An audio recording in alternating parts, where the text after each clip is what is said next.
রঙ্গিলা, আজ হাসান ভাইয়ের গায়ে হলুদ ছিল। এখন মধ্যরাত, ঘরের মধ্যে শের ভাই আর স্বার্থ ভাই নাক ডেকে ঘুমাচ্ছে। চিঠিটা লিখতে ভীষণ বেগ পেতে হচ্ছে, বুঝলে? না লিখেই বা উপায় কি বল? তুই তো আমার সাথে কথা বলিস না, আর না একটু চোখে চোখ রাখিস। এত পাষাণ কেন তুই? মানলাম আমার ভুল ছিল, অন্যায় করেছি আমি, তাই বলে আমি কি আর একটা বার সুযোগ পেতে পারি না? তুই হিয়া সামান্য কিছু কথা শুনে আমার সাথে কথা বলা বন্ধ করে দিয়েছিস, কিন্তু বিশ্বাস কর, ওর সাথে আমার সত্যি কোনো সম্পর্ক নেই। আমাকে অন্তত একটিবার জিজ্ঞেস করতে পারতিস, ডাক্তারবাবু, সত্যি কি আপনাদের মধ্যে কোনো সম্পর্ক আছে? কিন্তু তুই কি করলি? দিনের পর দিন আমাকে এড়িয়ে গেলে। হ্যাঁ, এটা সত্যি, আগে তোর প্রতি আমার তেমন কোনো ফিলিংস ছিল না, তবে এখনকার কথা ভিন্ন। আমি তোকে ভালোবাসি, হারাম সম্পর্ক আমি চাই না। তোকে আমি বউ বানাবো, ডাক্তারবাবুর গিন্নি হবি তুই। তুই জানিস না, তোর অভিমানের ভেতরে আমি প্রতিদিন মরছি। তোর চুপ করে থাকা মানে আমার বুকের ভেতর থেকে নিঃশ্বাস কেটে নেওয়া। হাসপাতালে রোগীদের ব্যথা আমি সারাই, কিন্তু নিজের ব্যথার কোনো ওষুধ খুঁজে পাই না। তুই যে আমার অসুখ, আবার তুই আমার একমাত্র ঔষধ। তোর হাসিটা আমার কাছে দুনিয়ার সবচেয়ে বড় শান্তি। তুই যখন অভিমান করে চোখ ফিরিয়ে নিস, তখন মনে হয় পৃথিবীটা আধারে ঢেকে গেল।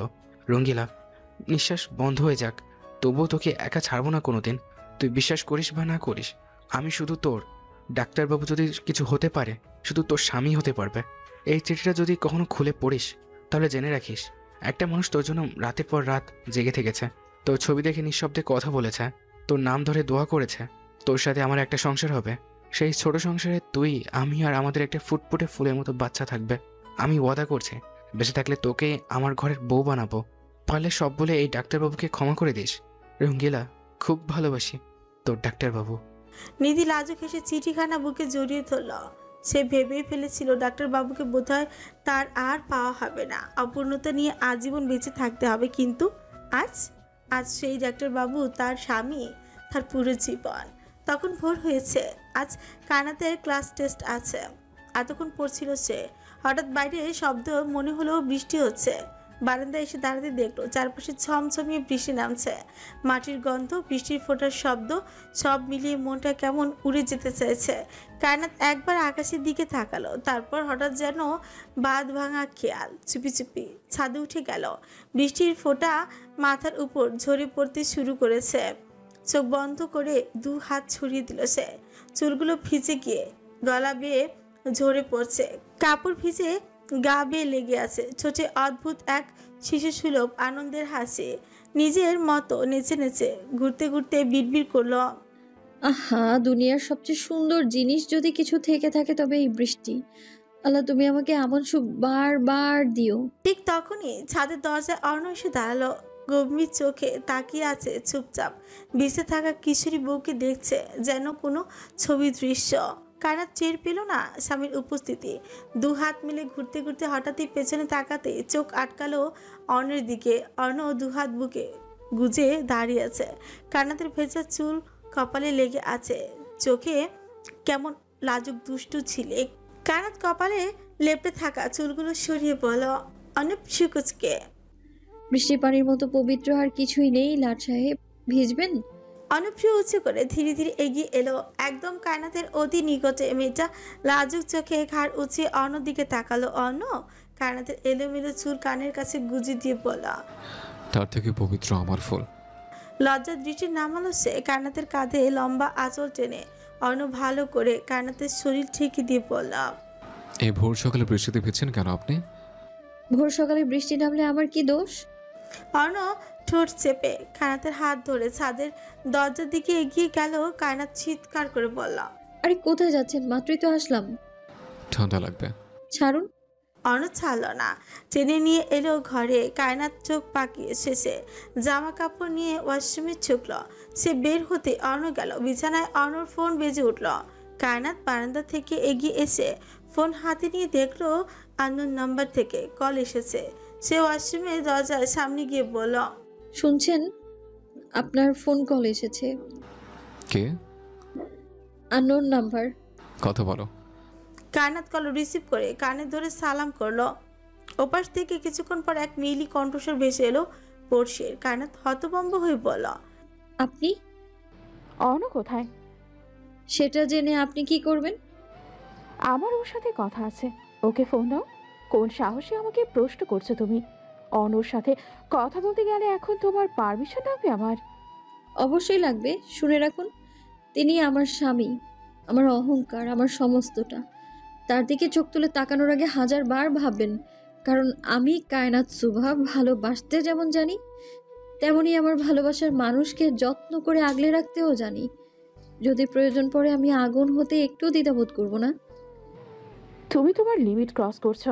কায়নাত লম্বা শ্বাস টানলো। অর্ণ তখন ওয়াশরুম থেকে বেরিয়েছে। কায়নাতের এমন রাগান্বিত মুখশ্রী দেখে ফ্রি কুচকালো সে। কায়নাত অর্ণের দিকে তাকিয়ে দাঁতে দাঁত চেপে বলল, ন্যূনতম লজ্জা থাকা দরকার আপনার। একজন বিবাহিত পুরুষের দিকে নজর দিয়েছেন আপনি। আপনাকে তো চরিত্রহীনা বলবো নাকি স্বার্থপর বলবো সেটাই বুঝে উঠতে পারছি না। ভালোবাসার নাম নিয়ে অন্যের ঘরে ভাঙন ধরাতে আসাটা কেমন মহৎ কাজ বলুন তো। যিনি আপনাকে পাত্তা দেন না তার জন্যে এত নিচে নামা মানে নিজের সম্মানটাকেও রাস্তায় ফেলে দেয়া। এবার থেকে দয়া করে আমার স্বামীর নামটাও মুখে নেবেন না। ফোনটা কেটে দিল সে। বুকের ভেতরটা হাঁপুড়ের মতো ধুকপুক করছে, চোখে আগুন। অর্ণ চুপচাপ তার দিকে তাকিয়ে আছে, কোনো কথা নেই। কান্নাতের চোখে মুখে তীব্র যে রাগ, যে অধিকার, তা দেখে বুকের ভেতর কেমন যেন করে উঠল। কান্নাত ফোনটা বিছানায় ছুঁড়ে দিয়ে বলল, আপনি কি বলতে চান এখন? সব শুনলেন তো? এমন একটা নোংরা মেয়ের সাথে সম্পর্কে কি করেছিলেন আপনি? রাস্তার মেয়ের থেকেও তো খারাপের স্বভাব। অর্ণ ধীর পায়ে এগিয়ে এলো, তার চোখে গভীর অথচ কেমন এক অদ্ভুত কোমলতা। কাছে এসে কানাতের কপালে ভেজা চুলগুলো সরিয়ে দিয়ে নিচু গলায় বলল, আমার উপর চেঁচাচ্ছ কেন? তো কার উপর চেঁচাবো? আপনি আপনার সিম চেঞ্জ করছেন না কেন এখনো? বেহায়া মেয়ে একটা, বিবাহিত পুরুষের দিকে নজর কেন যাবে? ওর নজর গেলে আমার দোষকে? কলেজ শেষে আজ কায়নাত বাড়ি ফিরল না, বরং জুনাইরাকে নিয়ে একটু আশেপাশে ঘুরঘুর করলো।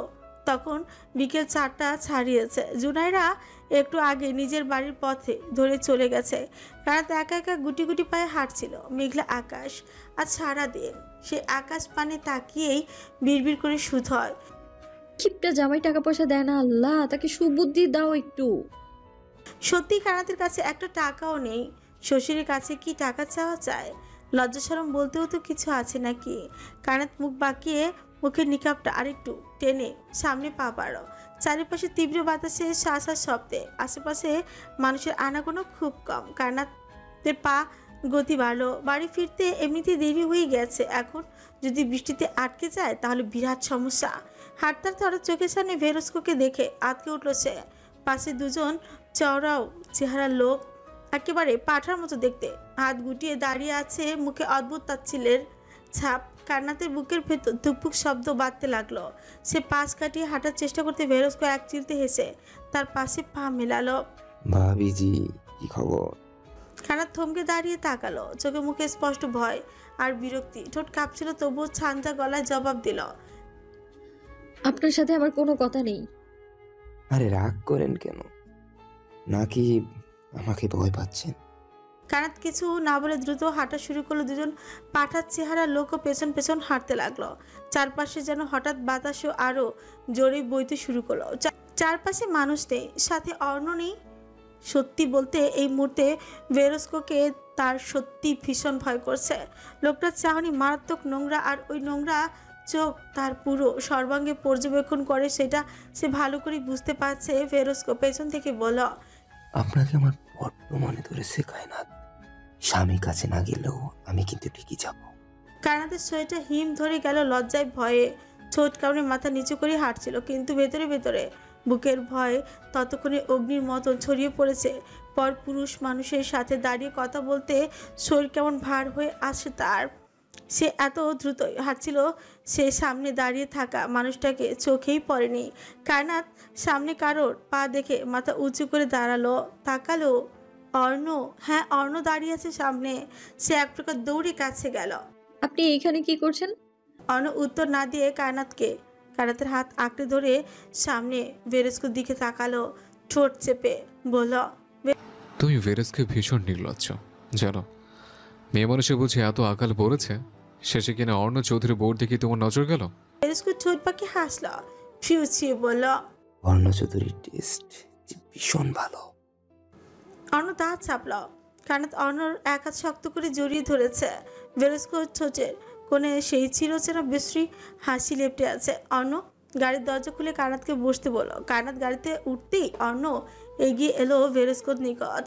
দুজনের সামনাসামনি দাঁড়িয়ে চোখে চোখ রেখে দাঁড়ালো।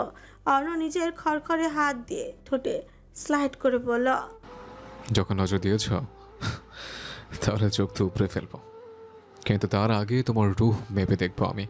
ভেরস্কো হাসলো। হেসে অর্ণর কাঁধে হাত রেখে বলল, আমি চাইলেই তোমার লাশটা এখানে পুঁতে ফেলতে পারি অন্য চৌধুরী। লাশ ফেলার মতো সাহস যদি থাকতো এতদিনে আমার খবর হয়েছে। তো তুমি শুধু কথার পার্টিতে বাহাদুর দেখাও ভেরেস্কো। তাহলে বুঝি তুমি আমাকে ভয় পাচ্ছ না? অর্ণ ঠোঁট বাঁকিয়ে এগিয়ে গিয়ে তার হাতটা সরিয়ে দিল কাঁধ থেকে। নিঃশব্দ বাতাসের মধ্যে খচখচে গলায় বলল, অর্ণ চৌধুরী কাউকে ভয় পায় না। ভেরস্কো সামান্য ঝুঁকে অর্ণের কানে ফিসফিস করে বলল, তোমার বইয়ের ভয়ে বিহিত চায়নিটা কিন্তু দারুণ লেগেছে আমার। ইউ নো হোয়াট, দুর্বল মেয়েদের আমার একটু বেশি পছন্দ। অর্ণর চোখ রক্ত লাল হয়ে উঠল। সেই মুহূর্তে মনে হচ্ছিল এই মুহূর্ত দেরি না করে ভেরস্কোর গলাটা চেপে ধরবে। ভেরস্কো খানিকক্ষণ নির্লিপ্ত দৃষ্টিতে অর্ণকে দেখলো, ছোচে আবারও তার ছেলে হাসি ফুটিয়ে হাত দুটো পকেটে ছুকিয়ে আস্তে আস্তে পিছিয়ে গেল। যাওয়ার আগে শুধু একটা কথাই ছুড়ে দিল, তাহলে খেলা শুরু হোক অন্য চৌধুরী। অনেক তো মুখে বললাম, এবার না হয় মাঠে নামি কেমন? ভেরস্কো চলে গেছে। অর্ণ সেদিকে তাকিয়ে রইল কিছুক্ষণ। পিছু ঘুরে গাড়ির ভেতরে তাকাতেই আসতেই কায়নাতের দিকে তাকালো। কায়নাত মুখ কালো করে অন্যদিকে ফিরে তাকিয়ে আছে। সে চোট চেপে কিছুক্ষণ তাকিয়ে রইল তার কিশোরী বইয়ের অভিমানী বদন পানে। তারপর গাড়ি স্টার্ট দিয়ে চলল বাড়ির উদ্দেশ্যে। সন্ধ্যাবেলা বেহরুজ বেগম ড্রয়িং রুমে বসে বসে নুসরাতের জন্য নাড়ু বানাচ্ছিলেন। নুসরাতের নাকি নাড়ু খেতে ভীষণ ইচ্ছে করছে। নিশা মায়ের পাশে পা ভাঁজ করে বসে গালে হাত দিয়ে নাড়ু বানানো দেখছে। কায়নাত রান্না করে নুসরাতের জন্য দুধ গরম করতে গেছে। নুসরাতের পেট বড় হয়েছে খানিক। সে পেটে হাত বুলিয়ে বেহরুজ বেগমের দিকে তাকিয়ে শুত হয়। মা, দিন যাচ্ছে না কেন বলো তো? বাবু কেমন করে পেটের মধ্যে এতদিন ঘুমিয়ে আছে? আমার তো ওকে দেখার জন্য শ্বাস আটকে আসছে। বেহরুজ বেগম মেয়ের এহেন বাঁচামো কথা শুনে হেসে ফেললেন। মাথা ঝাঁকিয়ে বললেন, মায়েদের মন এমনই, এখনো অনেক দিন বাকি তার মায়ের কোলে আসতে। সে কবে শুনেছি আমার পেটে বাবু, অথচ দেখো দিনই যাচ্ছে না। কায়নাত রান্নাঘর থেকে গ্লাসে গরম দুধ এনে নুসরাতের হাতে ধরিয়ে দিয়ে কানে কানে বলল, তোমার মতো আমি কবে শুনবো আমার পেটে একটা পুচকু সোনা আছে? নুসরাত চোখ বড় বড় করে কায়নাতের দিকে তাকায়। তারপর সেও তার মতো ফিসফিস করে বলে, তোমার বাচ্চা নেওয়ার বয়স হয়েছে, তুমি নিজেই তো একটা বাচ্চা। তোমরা কেউ আমার মনের দুঃখ বোঝো না। মা হতে আবার বয়স লাগে? মা হতে বয়স লাগে পাগলি। যদি তুমি স্ট্রং না থাকো বেবি হবে কি করে? কায়নাত যেন নুসরাতের কথা শুনলই না। ফ্লোরে শাশুড়ির পাশে উবু হয়ে বসে বলল, আম্মু আমার জন্য একদিন নারকেল পুলি পিঠা বানাবেন? বেহরুজ বেগমের হাত থেমে গেল। তিনি চোখ তুলে কায়নাতের সহজ মুখশ্রীর দিকে তাকালেন। এই প্রথম বোধহয় মেয়েটা তার কাছে আবদার করলো কিছু। তিনি শুকনো ঢোক গিলেন। কায়নাত ফের বলল, বানাবেন মা? তিনি মুচকি এসে মাথা নাড়ি শুধন। অবশ্যই বানিয়ে দিব। নারকেল পুলি তোমার পছন্দ? খুব। মা মাঝে মধ্যে আমাকে নারকেল পুলি পিঠা বানিয়ে দিতেন। আমাদের বাড়িতে 7টা নারকেল গাছ আছে, দেখেননি? হ্যাঁ দেখছি তো, তোমার চাচার ঘরের পাশেই তো গাছগুলো। কায়নাত শাশুড়ি শরীর ঘেঁষে বসল। বেহরুজ বেগম কায়নাতের কাণ্ড দেখে অবাক না হয়ে পারলেন না। এই মেয়ে কখনো তার সাথে এভাবে কথা বলেনি, কিংবা এত কথা বলেনি। কায়নাত শিকুচকে মিশাকে বলল, বউ শাশুড়ির কথার মধ্যে তুমি কেন হাড্ডি হচ্ছ ননদি? আমি হাড্ডি? এত ভালোবাসা কোত্থেকে এলো ভাবিজি? মায়েদের ভালোবাসা সব সময়ই থাকে। এবার তুমি একটু যাও তো। নিশা উঠে নুসরাতের কাছে গেল। বেহরুজ বেগম এখনো আশ্চর্য হয়ে কায়নাতের দিকে ফিরে বসে আছেন। কায়নাত শাশুড়ির চোখে চোখ রাখলো, মুচকি হেসে ধীর স্বরে বলল, আপনি একদম আপনার বড় ছেলের মতো চাপা স্বভাবের, জানেন? কেন? আপনি আপনার ছেলের মতো কখনোই নিজের অনুভূতি প্রকাশ করতে পারেন না। আচ্ছা মা, আমাকে কি আপনার অবুঝ বাচ্চা মনে হয়? আমি কিন্তু অনেক কিছুই বুঝি। এই যে জ্বর হলে সারা রাত আমার পাশে বসে থাকা, না খেলে কাউকে দিয়ে আমার জন্য খাবার পাঠিয়ে দেয়া, কিংবা আড়ালে থেকেও আমাকে সাহায্য করা, আপনি আমার স্বামীর মা, মানে আমারও তো মা। আমাকে বুকে জড়িয়ে ধরে রাখলে বেশি খুশি হব আমি। আমার 17তম জন্মদিনের দিন আপনি আমায় একটা চিঠি দিয়েছিলেন, তাই না? আমি জানি ওই চিঠিটা আপনার লেখা। বেরুজ বেগম আশ্চর্য হয়ে চোখ ফেরালেন। কানাত মুচকি হাসল, শাড়ির আঁচল মুখে চেপে কিরকির করে হেসে বলল, আমি সত্যি ধরতে পেরেছি চিঠিটা আপনিই দিয়েছেন, তাই না? বেরুজ বেগম নিজেও হেসে ফেলেন, কিন্তু মুহূর্তেই সেই হাসিটুকু মুছে গম্ভীর মুখে বললেন, আমার ছেলেটা ঠিকই বলে, তুমি আসলেই একটা বিচ্ছু। আমাকে বিরক্ত না করে পড়তে বসো, যাও। কানাত খিলখিল করে হেসেই উঠে দাঁড়ালো। নুসরাত ও নিশাও কপাল কুচকে কানাতের দিকে তাকিয়ে রইল। নিশা বলল, বাব্বা, শাশুড়ি আর বৌমা দেখি হেসে গড়াগড়ি করছে। আমাদেরও একটু বলো, তোমরা কি নিয়ে এত হাসাহাসি করছো? কায়নাত হঠাৎ নিশা নাক টেনে দিয়ে বলল। ননদি, নজর দিয়ে কুটনি ননদি হয়ে যেও না, বুঝলে? কায়নাত ঠেলে দুলে সিঁড়ি বেয়ে উপরে উঠে গেল। নিশা চোখ বড় বড় করে সেদিকে তাকিয়ে বলল, এই মেয়ের আবার কি হলো? অর্ণ অফিসের কিছু ফাইল চেক করলো, মাস্টরই রাখলো সব কিছু, ঘাড় এদিক ওদিক মুড়িয়ে আর চোখে আলমারির উপরে রাখা গিটারের দিকে তাকিয়ে রইল খানিকক্ষণ। ঠিক তখনই কায়নাত ঘরে ঢুকলো ফুরফুরে মেজাজ নিয়ে, কিন্তু অর্ণর দিকে চোখ দিতে দৃষ্টি সরিয়ে মুখ পাকিয়ে পড়ার টেবিলে চেয়ার টেনে বসে গুনগুন করে বললা, বন্ধু নাকি আমার জন্য খাইতে পারে বিষ, আমার কাছে রঙিন খামে লিখছে চিঠি, ইস আমি যে এক পরের স্ত্রী এই কথা সে জানতো না, ভালোবাসার কোন ভাষাতে জানাই তারই সান্ত্বনা। কানাতের এহেন উল্টা পাল্টা গান শুনে অর্ণ চোখ কপালে, কিছু বাজে গান। সে আশ্চর্য হয়ে কানাতের নিকট এগিয়ে এসে কান টেনে ধরে বলা, বাতু মহিলা, এসব কি গান গাচ্ছেন আপনি? কানাত অর্ণের হাতে হালকা ছাপড় মেরে বললা, বেয়াদব বেটা, কান ছাড়ুন আমার। অর্ণ কান ছেড়ে দিতে কানাত কটমট করে বললা, কি সমস্যা আপনার? আমার মুখ, আমার মন, আমার গলা, আমি যা ইচ্ছে তাই করবো, তাতে আপনার কি? আমার কি মানে? এসব কেমন গান? সুন্দর গান, মমতাজের সেরা বাংলা প্রেমের গান। অন্য একটা চেয়ার টেনে কানাতের পাশে বসলো। কানাতের চেয়ার টেনে নিজের কাছে এনে বলল, কি সমস্যা আপনার? কাল রাত থেকে দেখছি গাল ফুলিয়ে রেখেছেন। কানাত অনের প্রশ্নের উত্তর না দিয়ে বই খুলে বসলো, খাতা কলম হাতে ধরে বলল, কিছু কিছু মানুষ বউদের কথা শুনে না। আমার ভোলাভালা জামাইটাকে বলেছিলাম আপনার উপর শকুনের নজর পড়েছে, সে আমার কথা শুনলই না। অন্য ঠোঁট কামড়ে ফ্রুচিগোল কুচকে নিজের হাতে ফোনের দিকে তাকিয়ে রইল। সিম নিয়ে এমন পাগলামি করছে, ভাবা যায় সে ওই সিম তো কালকে রাতে ভেঙে ফেলেছে। অর্ণ খুকু করে কেসে উঠল, হাতের ফোন নিঃশব্দে কানাতের খাতার উপর রেখে বলল, ফোন চেক করে দেখুন, সব কালকে চেঞ্জ করে ফেলেছে। কানাত পিটপিট করে ফোনের দিকে তাকিয়ে আবারও ঘাড় বাঁকিয়ে অর্ণের দিকে তাকালো। মুখের হাসিটুকু চেপে রাখতে না পেরে হাত দিয়ে মুখ ঢেকে ফেললো। অর্ণ দেখলো সেই খুশিটুকু কিছু না করেও না দিয়েও কেমন মেয়েটার চোখে মুখে হাসি জল করছে। অর্ণ কানাতের চোখের দিকে তাকালো, ধূসর রাঙা চোখটা তার মতো খিলখিল করে হাসছে। সে দৃষ্টি সরিয়ে উঠে দাঁড়ালো, পকেট হাতে সিগারেট না পেয়ে ঘর থেকে বেরিয়ে যাওয়ার আগে কানাতের দিকে তাকিয়ে বলল, বেয়াদব মহিলা, আর এইভাবে মুখ চেপে হাসলে থাপড়ে দাঁত ভেঙে ফেলবো। সে ঘর থেকে বেরিয়ে গেল। কায়নাত অর্ণের ফোন হাতে নিয়ে দেখলো ফোনে লক নেই। সে সুন্দর করে ভেজা চুলগুলো দিয়ে ক্যামেরা ঠিক করে ক্যামেরা অন করল, মাথায় ঘোমটা টেনে ভিডিও অন করে খুনসুটি ভরা চোখে তাকিয়ে বলা, আপনি এত আনরোমান্টিক কেন? আমার মতো লক্ষ্মী বউ আর এক কোথাও পাবেন আপনি? হ্যাঁ, এই দেখুন আমি হাসলে আমাকে কত সুন্দর লাগে, গালে একটা টোল পড়ে, দেখেছেন? আপনি যদি আমার প্রেমে না পড়েন তাহলে কিন্তু আমি একদিন মডেল হয়ে যাব। সেই সময় অন্য ছেলেরা আমাকে প্রপোজ করবে, তখন কান ধরে দাঁড়িয়ে থাকবেন, বুঝলেন? আবারও খিলখিল করে হেসে গালে আঙুল ছিপ বলা, এই যে টোলটা পড়ে এর মধ্যে আপনার নাম লিখে রেখেছি আমি। নিশা আপু বলেছিল কায়নাত মানেই অর্ণর প্রপার্টি, অন্য কেউ চোখ তুললে চোখ উঠিয়ে দিবে। কিছুক্ষণ ক্যামেরার দিকে তাকে ছোট পাকিয়ে আবার বললাম, আপনি কিন্তু খুব খারাপ। আমি হাজার হাসলেও হাজার বকবক করলেও একবারও বলেন না তুমি সুন্দর। আচ্ছা আপনার চোখে আমি কেমন? শুধু বেয়াদব মহিলা? চোখ পাকিয়ে নরম গলায় বলল, কিন্তু একদিন আপনিই বলবেন অর্ণ চৌধুরীর সবচেয়ে বড় অর্জন হলো কায়নাত সুবা, তখন আমি খিলখিল করে হেসে বলবো, আমি তো আগেই জানতাম। কানাত ক্যামেরার দিকে ভালো করে তাকে লাজুক হেসে বলল, আমার মতো এত মিষ্টি একটা বউ আর কোথায় পাবেন? হ্যাঁ, আমাকে কিন্তু আর কখনো রাগাবেন না।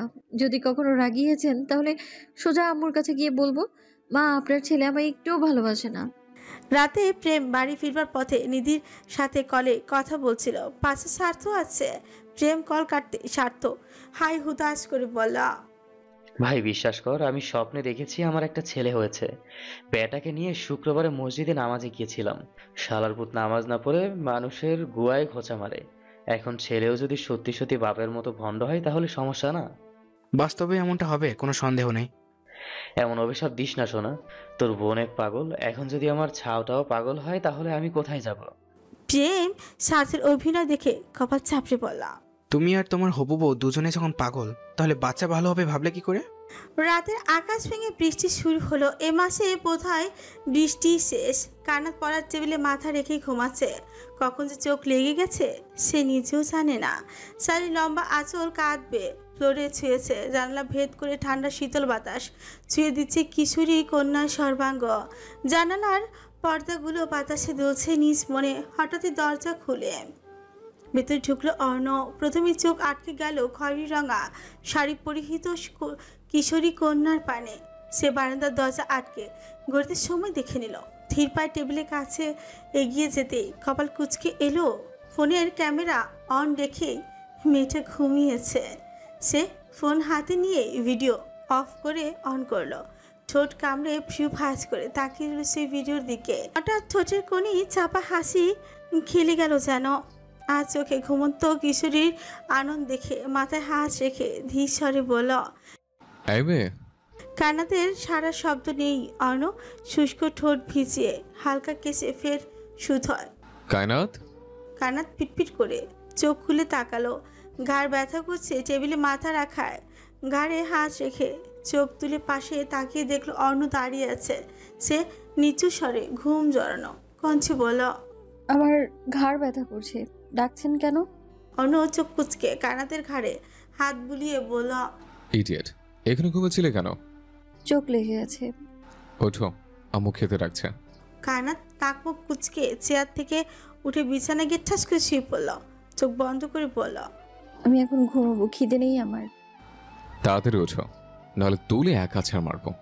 কানাত চোখ বন্ধ করে ভারী নিঃশ্বাস ছাড়ছে। অনেক দীর্ঘশ্বাস ফেলে টেনে ধরে নিচে নিয়ে এলো। আদাল আর নিশা রান্নাঘরে মারপিট শুরু করেছে। আদাল পাস্তা রান্না করছে, কিন্তু মশলা দিতে গিয়ে নাজেহাল অবস্থা। বেরুজ বেগম দুই ভাই বোনের ঝগড়ায় অতিষ্ঠ হয়ে বললেন, ফাজিলের দল, চুপ কর। কি শুরু করেছিস তোরা? আম্মু, ভাইয়া তোমার রান্নাঘর নোংরা করে ফেললো। আদাল নিশার মাথায় চাপড় মেরে বলল, যা, তোকে বার্তা দিব না। আমি খাবো নেই বিশ্রী খাবার। সে হন হন করে রান্নাঘর থেকে বের হলো। প্রেমের পাশে গিয়ে বসতেই মাসফিক চৌধুরী বলেন, এত ঝগড়া করছিস কেন? ওর রান্না তুই খেতে পারবি? বাবা, তুমি কথা বলো না তো। তোমার সবগুলো ছেলে বদের হাড্ডি, সবাই খালি আমাকে মারে। কানা তোদের ঝগড়া দেখতে দেখতে কয়েকবার চোখ বন্ধ করছে। খাওয়া দাওয়া শেষে প্রেম নিজের ঘরে এলো। এখন রাত প্রায় 12টা ছুঁই ছুঁই। সে ভাবলো নিধি হয়তো এ সময় ঘুমিয়ে গেছে। তবু অবাধ্য মনকে মানাতে না পেরে কল লাগালো বউর নাম্বারে। বেশ খানিক্ষণ পর কল রিসিভ হলো। প্রেম কিছু বলার আগে ওপাশ থেকে মিষ্টি কণ্ঠের সালাম ভেসে এলো। প্রেম মৃদু হেসে সালামের উত্তর নিয়ে বলল, ঘুমিয়েছিস? না, ঘুম আসছিল না। কি করছিস? শুয়ে আছি। আপনি কি করছেন? এই মাত্রই ঘরে আসলাম, একটা কথা বলবো নিধি। নিধি চুপ করে রইল। প্রেম নিজের ঘরের বারান্দায় গিয়ে বাইরে ছিঁড়ি ছিঁড়ি বৃষ্টির পানে তাকিয়ে বলল, মানুষের ভুল হতেই পারে, তোরও ভুল ছিল আর আমারও। এখন তো আমাদের মাঝে কোনো সমস্যা নেই না? আমরা এখন স্বামী স্ত্রী, পবিত্র বন্ধনে আবদ্ধ আমরা। তুই আমার কাছে থাকলে তোর পড়াশোনার একটু ক্ষতি হবে না, কথা দিচ্ছে। শুধু একবার তুই রাজি হ, তাহলে আমি কালই যাবো তোকে আনতে। নিধি কিছুক্ষণ চুপ রইল। কি উত্তর দেওয়া উচিত সে নিজেও ঠিক বুঝতে পারছে না। গলা শুকিয়ে আসছে। প্রেম দীর্ঘশ্বাস ফেলে বলল, আচ্ছা ঘুমা, অনেক রাত হয়েছে। আপনি সত্যি আসবেন? প্রেমের ছোটের কোণে মুচকি হাসি ফুটে উঠল। উৎফুল্ল হয়ে বলল, অবশ্যই যাব। আমি অপেক্ষায় থাকবো। বেঁচে থাকলে কাল আমাদের দেখা হবে। এখন রাখছি। নিধি কল কেটে দিতে প্রেম বুকের বা পাশে হাঁস রেখে লম্বা শ্বাস টানলো। এই একটা মেয়ের জন্য যে কত কিছু সহ্য করতে হয়েছে, বউ বানিয়েও নিজের কাছে নিজের করে পায়নি সে। তবে আজ মনে হচ্ছে ভালো কিছু হবে, হতেই হবে। অন্যের ঘরে ডিম লাইট জ্বালিয়ে কায়নাত বিছানায় গড়াগড়ি করছে। এখন চোখে একটু ঘুম নেই, অর্ণ বোধহয় ঘুমিয়ে গেছে। কায়নাত উঠে বসলো, ভীষণ বিরক্ত লাগছে এখন। সে ফের বালিশে মাথা দিয়ে দীর্ঘশ্বাস ফেলে বলল, সেই একটা জীবন পাইলাম আল্লাহ, না আছে শান্তি আর না আছে সুখ। অর্ণব ফ্রি কুচকে ঘাড় ঘুরিয়ে কায়নাতের আদো স্পষ্ট মুখশ্রী দেখে গম্ভীর স্বরে বলল, বেয়াদব মহিলা, ঘুমানো বাদ দিয়ে কি শুরু করেছেন? কায়নাত ভয়ে বুকে থুতু দিয়ে বলল। আল্লাহ মাফ করুন, আপনি ঘুমাননি? অর্ণ রিমোট দিয়ে ঘরের লাইট অন করে এক হাত মাথায় ভর দিয়ে কায়নাতের কুচকে যাওয়া আঁখি পানে তাকিয়ে শুধয়। একটা কথা বলবো, শুনবেন? কায়নাত বিরক্ত হয়ে মুখটা অন্যদিকে ফিরিয়ে নিল। বলুন। আপনার জীবনে সুখ শান্তি নেই বললেন, ঠিকই বলেছেন। কারণ আপনি যেদিন থেকে আমার ঘরে এসছেন সেদিন থেকে আমারও শান্তি নেই। কায়নাত ভরকে গিয়ে তীক্ষ্ণ দৃষ্টিতে তাকালো, চোখ মুখ লাল হয়ে উঠল রাগে। মানে আমার কারণে আপনার শান্তি নেই? তাহলে আমি থাকি কেন এখানে? বের করে দিন আমায়। অর্ণ ধীরে ধীরে ওর কাছে এগিয়ে এলো। কায়নাত তাড়াতাড়ি বালিশ আঁকড়ে ধরে অন্যদিকে মুখ ফিরিয়ে নিল। অর্ণ ছোট কামড়ে মৃদু হাসলো। কায়নাতের কাছে একটু এগিয়ে এসে শরীর ঘেঁষে শুল। কায়নাত চোখ বড় বড় করে তাকালো, মুখ খুলে কিছু বলতে পারলো না। অর্ণ আলতো করে ওর হাতটা কাঁধে রাখলো, ধীরে ধীরে কায়নাতের গালে ছোট ছোট চুমু এঁকে দিল। কায়নাত চোখ বন্ধ করে ফেললো, বুকের ভেতর দুরু দুরু করছে। রাগ কোথায় মিলিয়ে গেল নিজেও টের পেল না। বিস্মিত হয়ে যেন কথা বলাই ভুলে গেল। হঠাৎ অর্ণ কায়নাতের নাক টেনে ধরে তাতে দাঁত চেপে বলল, বেয়াদব মহিলা, এত রাগ কোথায় থাকে? নাকের টানে রোমান্টিক মুডটা নষ্ট হয়ে গেল বেচারের। অর্ণর পেটে চিমটি কেটে বলল, বেয়াদব বেটা, আমার নাক ছাড়ুন। অর্ণ ছাড়লো। কায়নাত চোখ পাকিয়ে বলল, বুঝলাম না আপনার সমস্যা কি? অর্ণ উত্তর না দিয়ে ঘড়িতে সময় দেখে বিছানা ছাড়লো। আলমারি খুলে কায়নাতের বোরকা বের করে কায়নাতের মুখের উপর ছুঁড়ে মেরে বলল, আর একটা প্রশ্ন করলে তুলে এক আছাড় মারবো। বেয়াদব মহিলা, তাড়াতাড়ি বোরকা পড়ো। অর্ণ গলায় এমন এক দৃঢ়তা যে তর্ক করার সাহসও পায় না। কায়নাত বিরক্ত হলেও কিছু বলো না, নিঃশব্দে বোরকা জড়িয়ে নিল। বাইরে তখনও হালকা বৃষ্টি পড়ছে। শহরের রাস্তা প্রায় খালি, কেবলমাত্র রোড লাইটগুলো ভেজা অ্যাসফ্ল্টে ঝিলমিল করছে।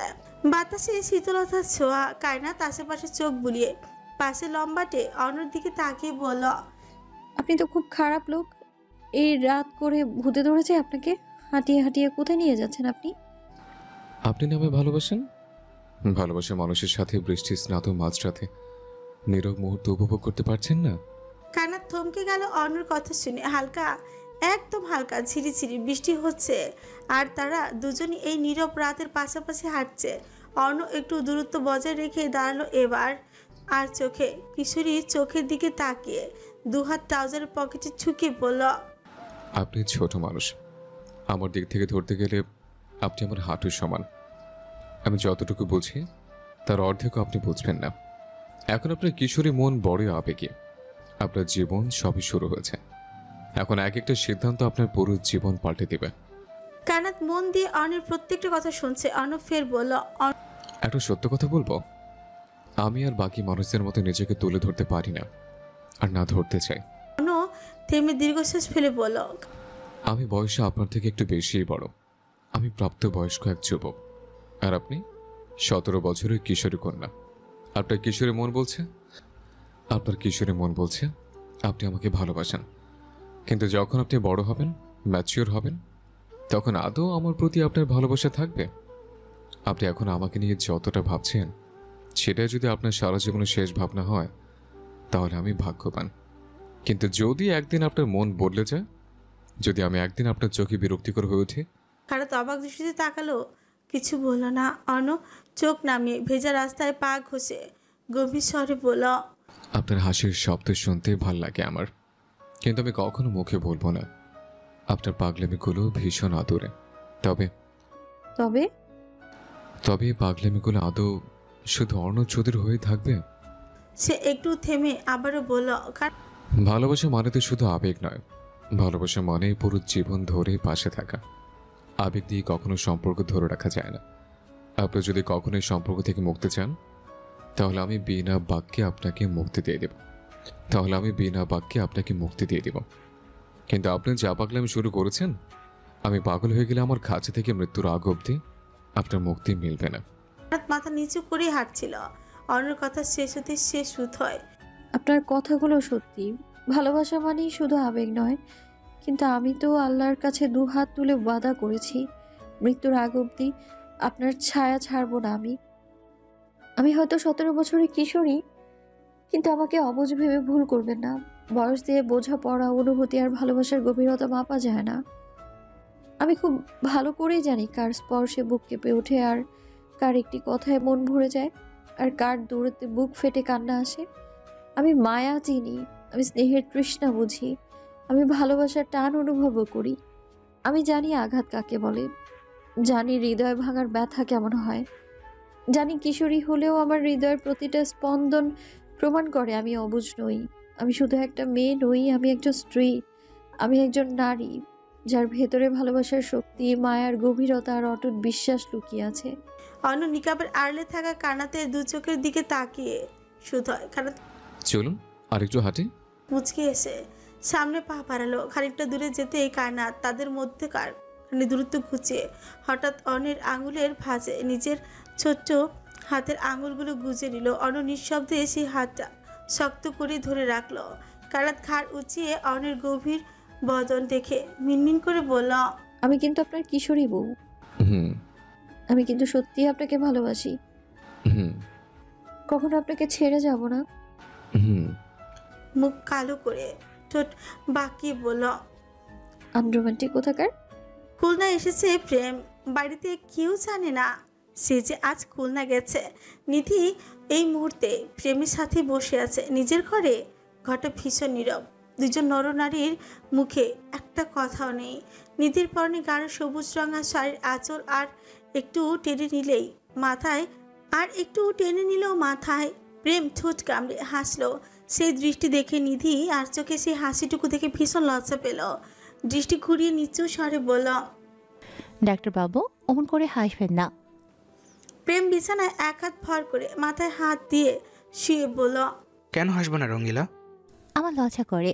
প্রেম শব্দ করে হেসে উঠল।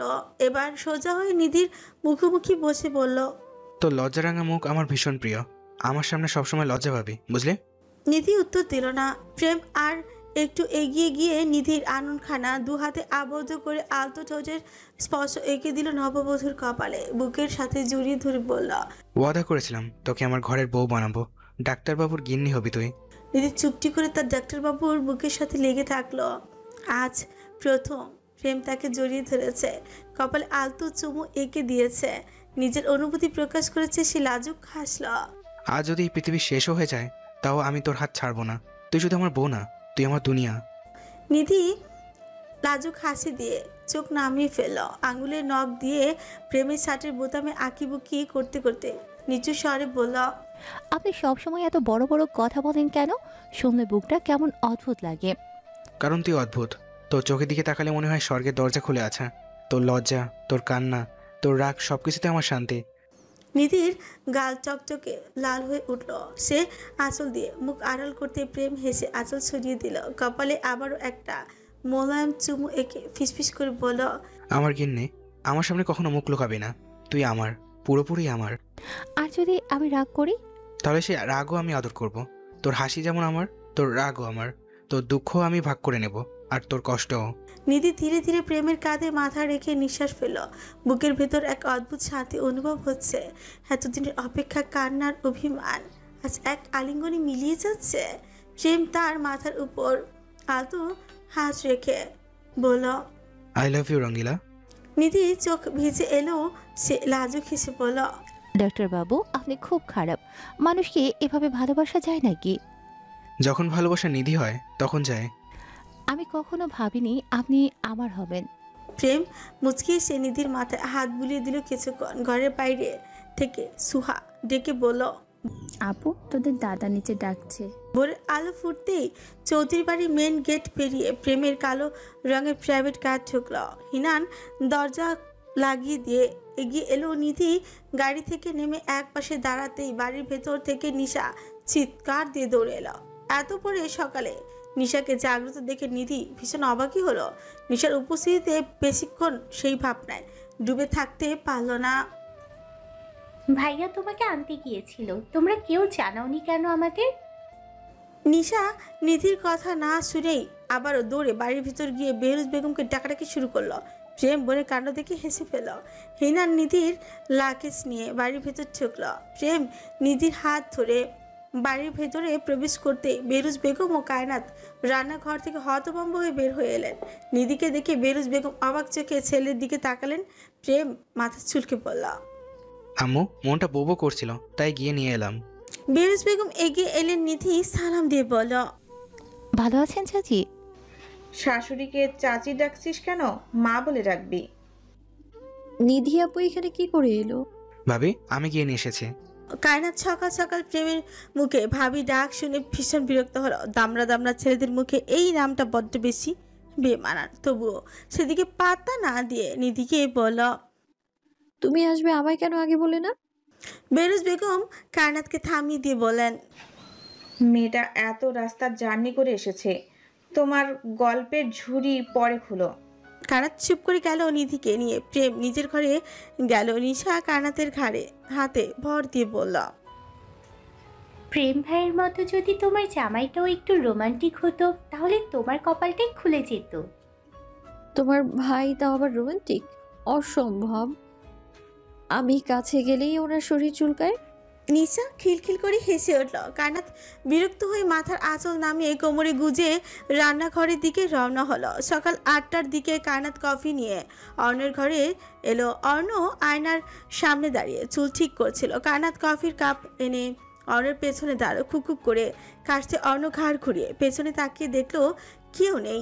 শিকুচকে এলো তার। কায়নাত বলল, নিচে তাকান, খাটাসের মতো লম্বা হলে তো আমাকে চোখে পড়বেই না। অর্ণ ঘুরে থাকলো। লিলিপুটের মতো কিশোরী বউকে দেখে যেন নিজেই হতভম্ব হয়ে গেল। বাচ্চা একটা মেয়ে। সে কায়নাতের হাত থেকে কফির কাপ নিয়ে বলল, এত শর্ট কেন তুমি? শর্ট মানে? আই এম অনেক পারফেক্ট। আপনি খাম্বার মতো লম্বা। বাংলা কথা বলো। বাংলা হাম পারি নট।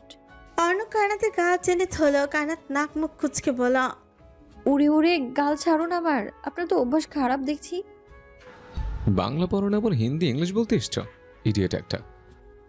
আপনি ইডিয়েট, আপনার বউ ইডিয়েট। আপনার রাইট, আমার বউ ইডিয়েট। অর্ণ কায়নাতের গা ছেড়ে দিয়ে বলল। অর্ণ এগিয়ে এসে সোফায় বসলো। কায়নাত খানিকক্ষণ সেখানে দাঁড়িয়ে রইল নিজের মতো করে। একটু আগে সে কি বলেছে সেটা ভেবে এই বেচারি ভাবাচাকা খেয়েছে। আস্তাগফিরুল্লাহ, আমি নিজেই নিজেকে ইডিয়েট বানিয়ে ফেললাম। অর্ণ সোফায় হেলান দিয়ে কফি খেতে খেতে বলল, এবার বুঝলেন? কায়নাত 2 হাত কোমরে রেখে গম্ভীর ভঙ্গিতে দাঁড়িয়ে বলল, বুঝলাম। এখন থেকে আপনাকে বলবো দ্য গ্রেট খাটাস। কি? হ্যাঁ, খাটাস। সারাদিন শুধু গম্ভীর হয়ে থাকেন আর রাগ ঝাড়েন। আমি আবার ভুলে গিয়ে ভাবি আপনাকে মানুষ। অর্ণ কফির কাপ টেবিলে রেখে ধীরে ধীরে উঠে দাঁড়ালো। কায়নাতের বুক কেঁপে উঠল। চোখ বড় বড় করে বলল, আরে আচ্ছা আচ্ছা, মজা করছিলাম তো। অর্ণ তার দিকে এগিয়ে এলো। কায়নাত আঁচল মুখ চেপে এক পা পিছিয়ে গেল। এবার আবার কি করবেন? গাল টানবেন নাকি তুলে আছা মারবেন? অর্ণ একেবারে সামনে এসে থেমে গেল। আপনি সত্যিই খুব ছোট। ছোট মানে? বউ ছোট হলে জামাই তো লাভবান। খরচা কম, খাওয়া দাওয়া কম, কাপড় চোপড় কম, আবার দেখতে পুতুলের মতো লাল টুকটুকে পুতুল বউ। অর্ণ দীর্ঘশ্বাস ফেলল। সে কাবার্ডের নিকট এগিয়ে যেতে কায়নাত মুখ বাঁকিয়ে বিড়বিড় করতে করতে বিছানার কাছে এগিয়ে গেল। বিছানা গোছাতে গিয়ে বালিশের পাশে অর্ণ মানিব্যাগটা দেখে চোখ চিকচিক করে উঠল। ঘাড় ঘুরিয়ে অর্ণর দিকে তাকিয়ে দেখলো অর্ণ কাবার্ডে কিছু খুঁজতে ব্যস্ত। সে চুচ কামড়ে মানিব্যাগ হাতে নিয়ে দেখলো সেখানে 1000 টাকার 4টা নোট সহ ভাঙতি টাকাও আছে। কায়নাত 2000 টাকা নিয়ে মানিব্যাগ জায়গা মতো রেখে দিল। মনে মনে কিপটা বলতো ভুলেনি। অর্ণ জামা কাপড় বের করে শিকুচকে কানাতের দিকে তাকে অসীমিত ছুকলো। কানাত মুখ বাঁকিয়ে টাকা নিজের শাড়ির কোমরে গুজিয়ে রাখলো। অর্ণ ফ্রেশ হয়ে বেরিয়ে এসে গায়ে শার্ট জড়িয়ে বোতাম লাগালো। তারপর স্বাভাবিক ভঙ্গিমাতে মানিব্যাগ হাতে নিয়ে খুলতে সরু হয়ে যায় চোখ। ভেতরে 2000 টাকার নোট নেই। সে মানিব্যাগটা শক্ত করে ধরে শিকুচকে তাকালো ঠিক কানাতের দিকে। কানাত তখন বালিশে খোল পালচে গুনগুন করে গান গাইছিল। তুমি এত পাগল হয়েছো কেন পাইয়া আমারে? বাড়াবাড়ি করলে তুমি থাকবো না ঘরে। মানিব্যাগ থেকে টাকা কে নিয়েছে? কানাত পিছু ঘুরে শাড়ির আঁচল কোমরে গুজে আশ্চর্য হয়ে বলল, আরে সত্যি টাকা নেই? আজব কাণ্ড।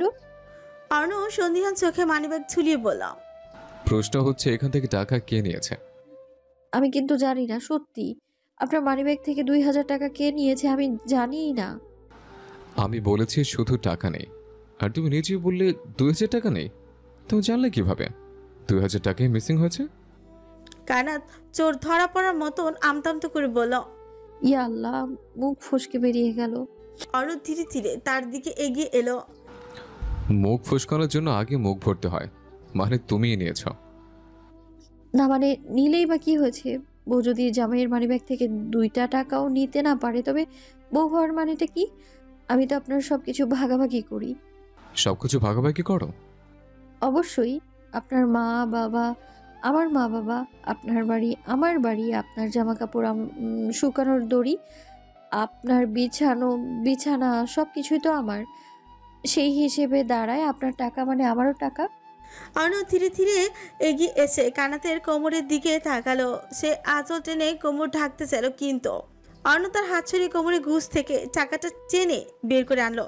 কানাত এক ঝটকায় চুপ মেরে গেল। চোখ বড় বড় করে বলল, হায় আল্লাহ, এই টাকা আমার কোমরে কি করে এলো? আমি তো চুরি করিনি। আমি তাহলে এটা কি চুরি না?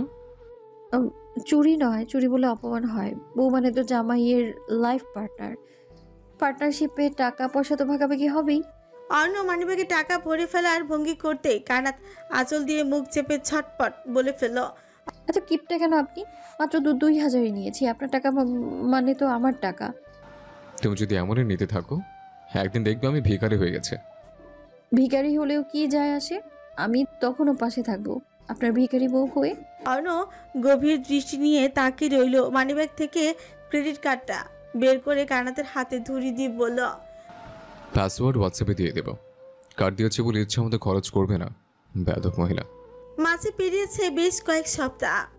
যে যার জীবন নিয়ে ব্যস্ত। নিধি চৌধুরী বাড়ি এসে একদম গিন্নি হয়ে গেছে। নিশার বোর্ড পরীক্ষা শুরু হয়েছে 2 দিন আগে। আজকে তার পরীক্ষা আছে। আজ বুধবার সকালে নিধি শাশুড়ির হাতে হাতে কাজ করছে। সাইমার শরীর ভালো না থাকায় সে আসছে না কয়েকদিন ধরে। বেরুজ বেগম ব্যস্ত হাতে সব কিছু এনে ডাইনিং টেবিলে রাখছেন। সবাই খেতে নিচে নামছে। কানাত ক্লান্ত শরীর নিয়ে চেয়ার টেনে বসলো। নিধি শাড়ির আঁচলে হাত মুছে কানাতের কপালে হাত রেখে বলল, জ্বর তো নেই পড়ি, আজ কলেজে যেতেই হবে। অনেকদিন মিস দিয়েছি আপু, আর দেওয়া যাবে না। নিধি দীর্ঘশ্বাস ফেলে প্রেমের দিকে তাকালো। প্রেম শিকোচকে বউয়ের দিকে তাকিয়ে আছে। নিধি মুখ বাঁকিয়ে রান্নাঘরে গেল। অর্ণ তখন এসে কানাতের পাশে বসে কপালে হাত রেখে চাপা নিঃশ্বাস পেল। কানাতের ঠান্ডা কাশি ছিল, এখন সব নর্মাল। মাশফিক চৌধুরী খানিকক্ষণ পর এসে বসলেন। অর্ণর দিকে আর চোখে তাকিয়ে বললেন, তোমার ফ্লাইটের ডেট ঠিক হয়েছে, যাওনি কেন? কানাত ফট করে অর্ণর দিকে তাকালো। অর্ণ আর চোখে কানাতের দিকে তাকিয়ে বলল, কালকে জেনেছে। কি করবে ভাবলে? যাব।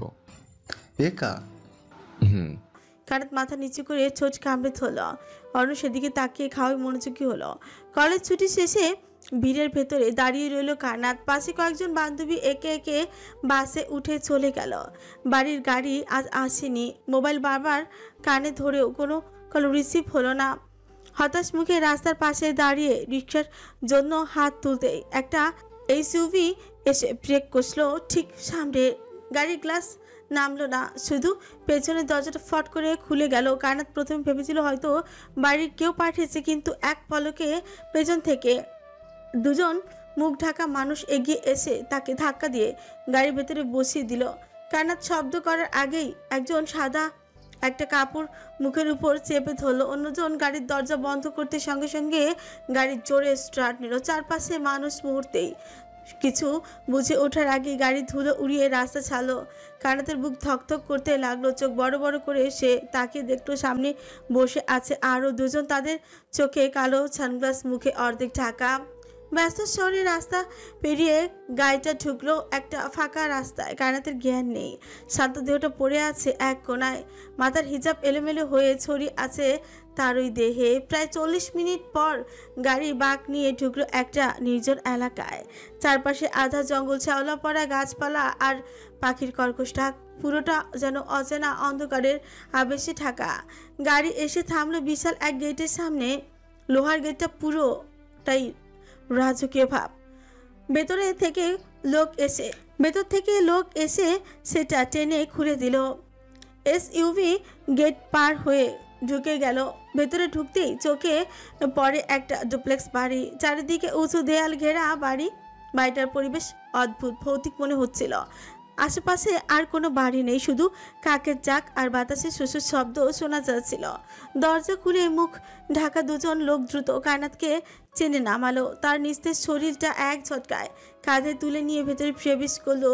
ড্রয়িং রুমটা আধো আলোতে ঢাকা, জানালার পর্দা টেনে বন্ধ করা, বাতাসে এক অদ্ভুত বাজে গন্ধ। কায়নাতকে নিয়ে যাওয়া হলো সিঁড়ি বেয়ে উপরের তলায়, করিডোর পেরিয়ে একদম গনের ঘরে ফেলে দেওয়া হলো তাকে। দরজাটা বাড়ি থেকে তালা লাগিয়ে দিল লোকগুলো। কায়নাতের নিস্তেজ দেহ মেঝেতেই পড়ে রইল, তার বুক ধীরে ধীরে ওঠানামা করছে। সময়ের ব্যবধানে হয়তো তার জ্ঞান ফিরবে। নিশা এক্সাম শেষে বাড়ি ফিরছে সার্থর সাথে। সার্থ তাকে আনতে গিয়েছিল। ড্রয়িং রুমে সোফায় নুসরাত খাবার মেখে নিশাকে খাইয়ে দিচ্ছে। হঠাৎ আদাল দেয়াল ঘড়ির দিকে তাকিয়ে বলল, বড়বাবু কি এখনো বাড়ি ফিরেনি? আমি তো সারাদিন আজ বাসায়, ভাবিকে তো দেখলাম না। না তো, কায়নাত এখনো বাড়ি ফিরেনি। সার্থ কপাল কুচকে অনর নাম্বারে কল লাগালো। প্রথমবার রিসিভ না হলেও দ্বিতীয়বার কল রিসিভ হলো। ওপাশ থেকে অন্য কিছু বলার আগে সার্থ বলল, কায়নাত কি তোর সাথে? অন্য গ্রাউন্ড ফ্লোরে থেকে সবে নিজের ফ্লোরে পা রেখেছে। আর সার্থর মুখে এহেন কথা শুনে হতভম্ব হয়ে বলল, এখানে তো নেই কেন, কি হয়েছে? আমি তোর বাসায় নিশাকে এক্সাম হল থেকে নিয়ে এসেছি সেই কখন। এখন সন্ধ্যা হতে চললো কিন্তু কায়নাত এখনো বাড়ি ফেরেনি। এখন রাত নেমেছে। ধরনীর বুকে বেরুজ বেগম পাথরের মতো বসে আছেন ছেলে মেয়েদের পাশে। অর্ণ মেহরাবকে দিয়ে কায়নাতের নাম্বার ট্র্যাক করিয়েছে।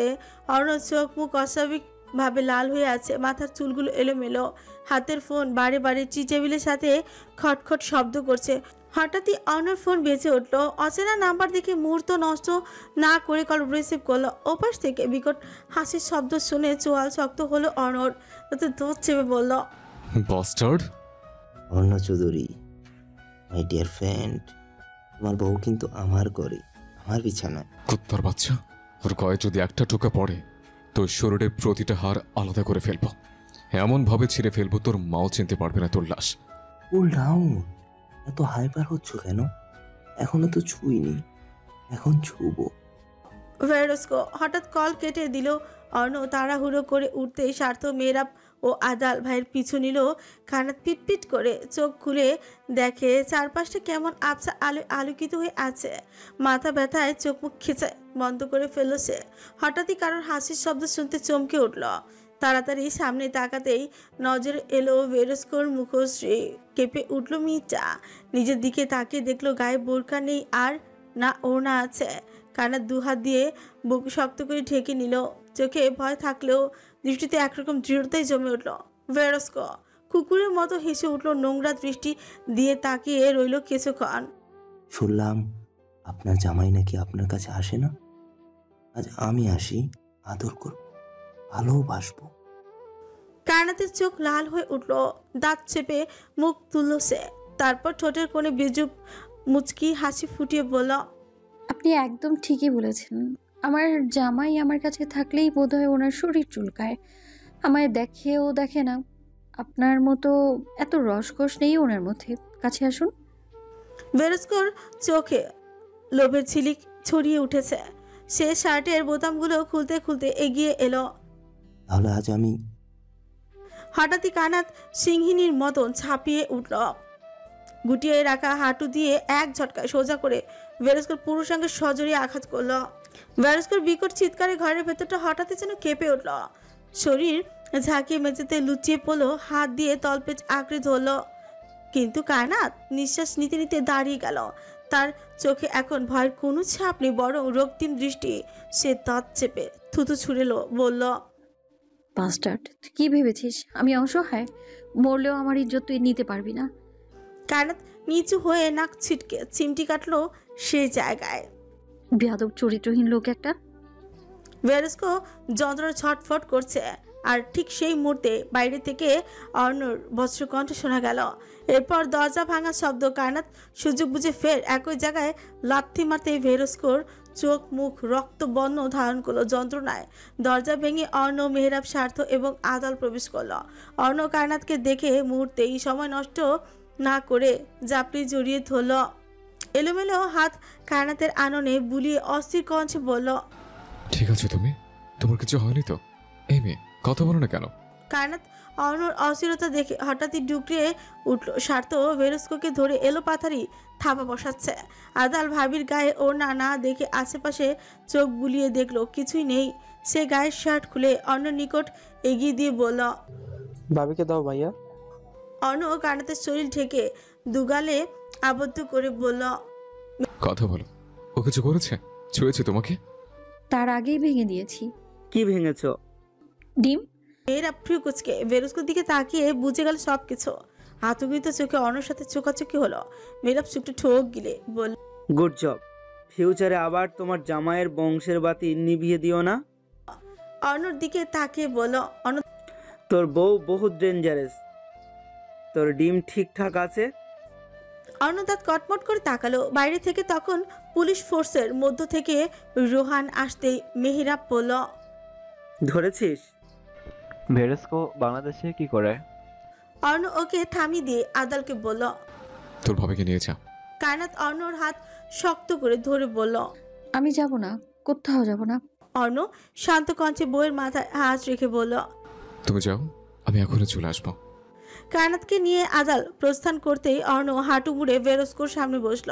তীক্ষ্ণ চোখে প্যান্টের চেনের দিকে তাকিয়ে ফের বদন পানে দৃষ্টি রেখেই বলল, তোমার মা আমাকে নিজের ছেলের মতন ভালোবাসেন বলে আমি এতদিন চুপ ছিলাম। তোমার বাবার ভাই তো পুরুষ হওয়ার যোগ্যই না। নারী দেহ দেখলে তাদের জিহ্বা দিয়ে লালা ছড়ে। অর্ণ ভেরস্কোর চোয়াল চেপে ধরে দাঁত পিষে বলল, তোর মা তোর কুকুরদের কথা জানে? জানলে কি হবে ভেবেছিস? ভেরস্কোর কথা বলার মতন শক্তি নেই। ব্যথায় ছটফট করে ফ্লোরেই দাপাদাপি করছে। অর্ণ ঘাড় ঘুরিয়ে স্বার্থকে বলল, দেখ তো ছুরি আছে নাকি আশেপাশে। দেখ, আমার চাকরি খাবি না তুই শালা। আমি আছি কি করতে? অর্ণ ওর কথায় পাত্তা না দিয়ে স্বার্থকে বলল একটা ছুরি নিয়ে আসতে। স্বার্থ নিচ থেকে একটা ধার চড়া ছুরি এনে অর্ণের হাতে দিতে মেহরাব ভেরস্কোর মুখ চেপে ধরল। অর্ণ দাঁত চেপে বলল, তোর দাঁত না থাকলে কামড়াবি কি করে? চৌধুরী বাড়িতে থমথমে পরিবেশ। কানা চুপচি করে শাশুড়ির ঘরে বসে আছে। বেরুজ বেগম দোয়া দুরুদ পরে মাথায় ফু দিয়ে দিচ্ছেন। ভেরস্কো হসপিটালে ভর্তি। রুহানেই তাকে হসপিটালে ভর্তি করিয়েছে। পুরুষাঙ্গ কেটে ফেলায় জ্ঞান হারিয়েছে আর ফেরেনি। রাত অনেক তখন। মাশফিক চৌধুরী সব জানার পর অর্ণর সাথে রাগারাগি করছেন ভীষণ।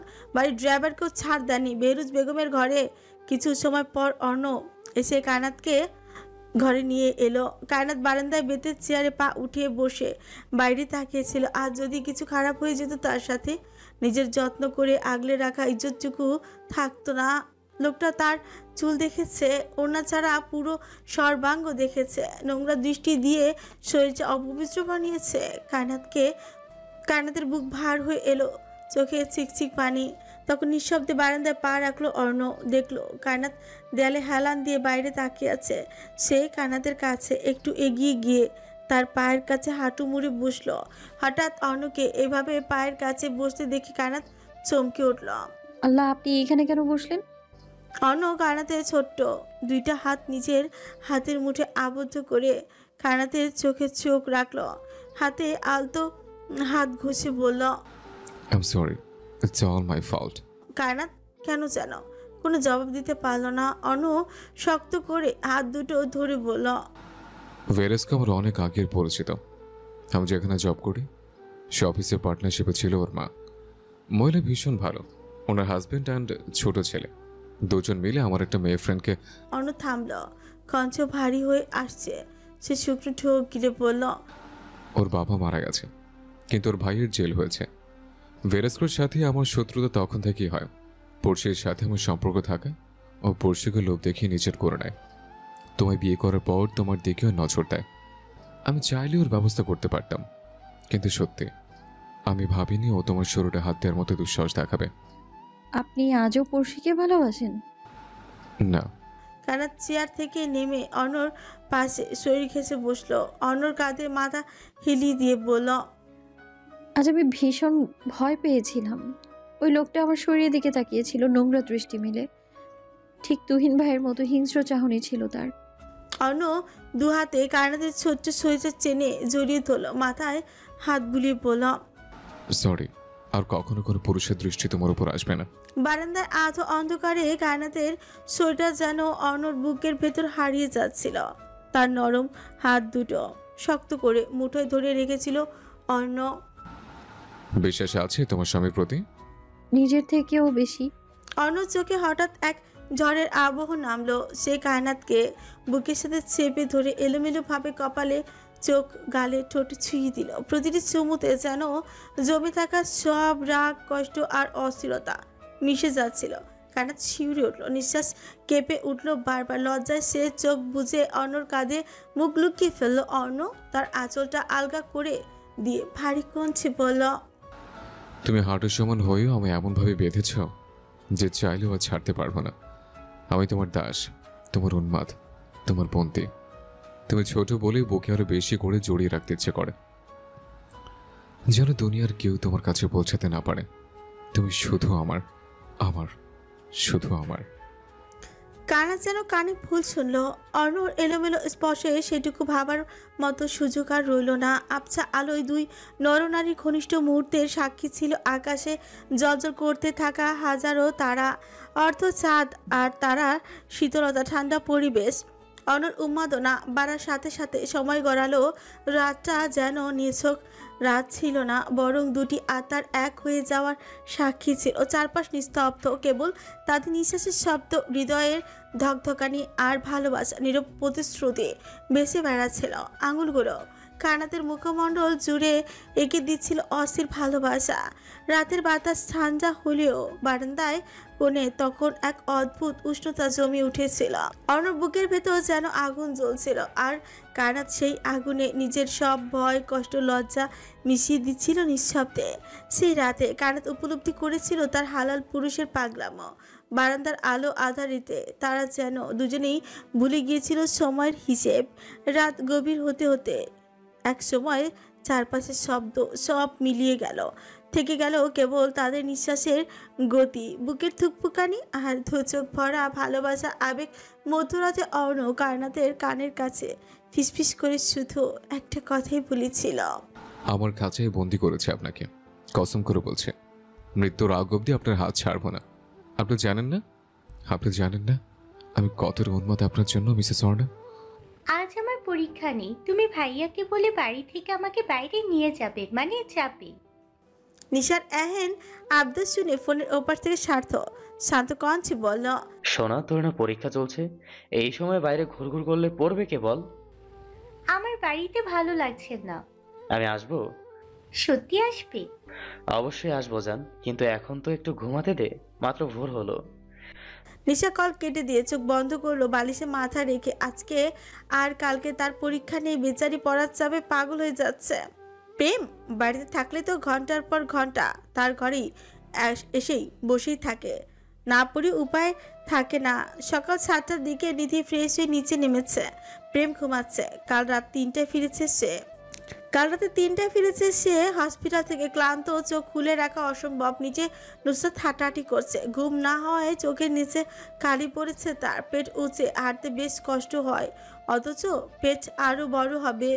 সে দীর্ঘশ্বাস ফেলে রান্নাঘরে উকি দিয়ে বলে, আম্মু, বাবা কি ঘুম থেকে উঠেনি? হ্যাঁ, কেন, কি হয়েছে? এমনি। চা দাও, বাবাকে দিয়ে আসি। এই শরীর নিয়ে এত লাফাতে হবে না তোর। নুসরাত জোর করে চা বানিয়ে বাবার ঘরের দরজা নক করলো। ভেতর থেকে মাশফিক চৌধুরী ভেতরে আসতে বললেন। নুসরাত গুটি গুটি পায়ে বাবার নিকট এগিয়ে গিয়ে চায়ের কাপ বাড়িয়ে দিল। মাশফিক চৌধুরী বিছানায় হেলান দিয়ে ফোনে কিছু দেখছিলেন। নুসরাতকে দেখে বললেন, তুই আবার কষ্ট করে এলি কেন? নুসরাত মুচকে এসে বাবার পায়ের কাছে পা উঠিয়ে বসলো, বলল, তুমি এত ব্যস্ত থাকো বাবা যে তোমার সাথে ঠিকমতো কথাই হয় না।